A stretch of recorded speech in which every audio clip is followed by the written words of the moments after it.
People पेड़ पर आप सभी साथियों का एक बार फिर से स्वागत है।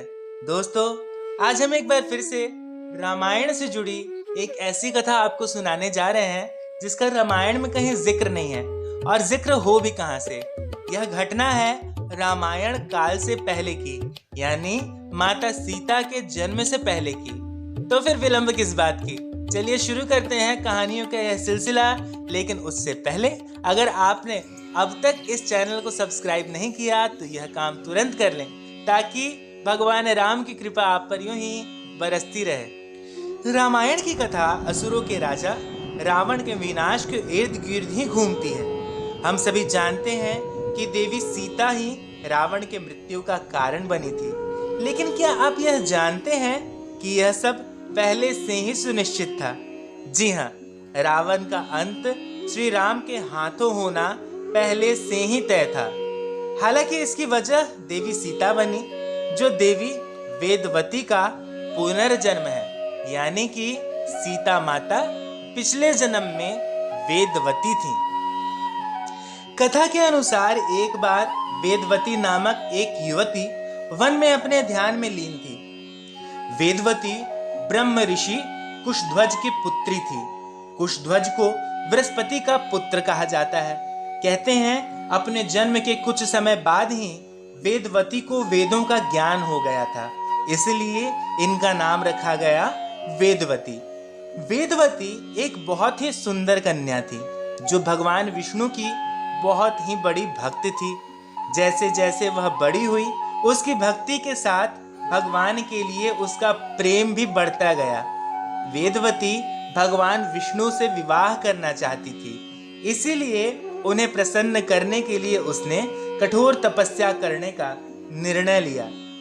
वेदवती अपने इरादों की पक्की थी। वह निर्णय कर चुकी थी कि उसे विष्णु जी से ही विवाह करना है, किंतु उसके परिवार वालों ने उसका साथ देने से साफ इनकार कर दिया। इसीलिए विवश होकर वेदवती को अपना घर छोड़ना पड़ा और वह वन में चली गई। बाद में उसके परिवार ने उसे अपना लिया और वापस आश्रम ले आए।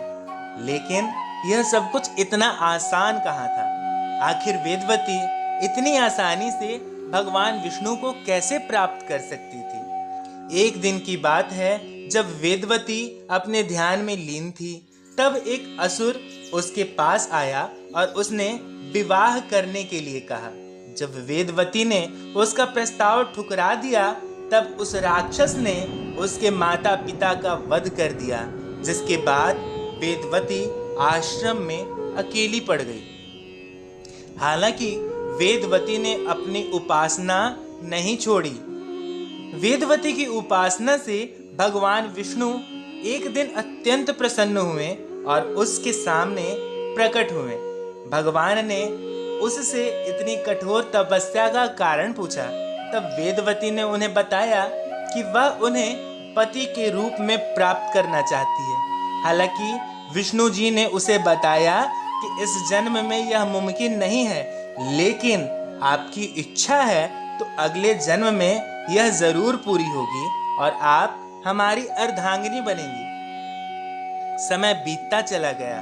एक दिन जब वेदवती एकांत में बैठकर श्री हरि का नाम जप रही थी, तब उस समय वहां का सबसे शक्तिशाली और खतरनाक असुर रावण पहुंचता है। जब उसकी दृष्टि वेदवती पर पड़ती है तो वह उसकी सुंदरता को देख सम्मोहित हो जाता है। रावण ने वेदवती से विवाह की इच्छा जताई। जब उसने विवाह करने से मना कर दिया, तब रावण वेदवती के केश पकड़कर उसे घसीटता हुआ ले जाने लगा।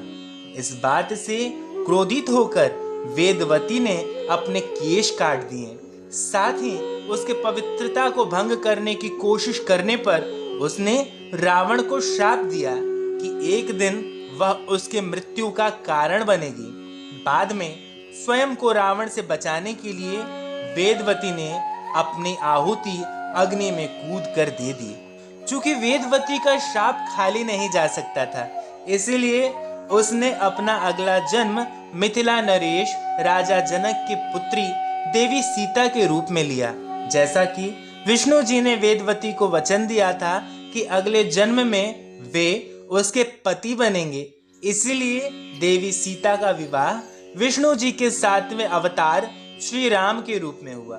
जब रावण ने छल से सीता जी का अपहरण किया था, तब श्री राम ने उसका वध करके अपनी पत्नी को छुड़ाया था और इस प्रकार से वेदवती के श्राप के अनुसार देवी सीता के रूप में वह खुद रावण के विनाश का कारण बनी थी। दोस्तों, यही खत्म होती है यह कथा आपको अगर अच्छी लगी हो तो इसे अपने दोस्तों और परिवार के साथ साझा करना बिल्कुल ना भूलें। इस कथा को लेकर आपके मन में अगर कोई संशय है, सवाल है, तो उसे कमेंट बॉक्स में लिखें। और हाँ, इस नेक कार्य में अगर आप किसी भी तरह से हमारी मदद करना चाहते हो तो स्क्रीन पर दिए गए नंबर पर अपनी आर्थिक सहायता हम तक भेज सकते हैं। अगले वीडियो तक के लिए हमारे सभी साथियों को जय श्री राम।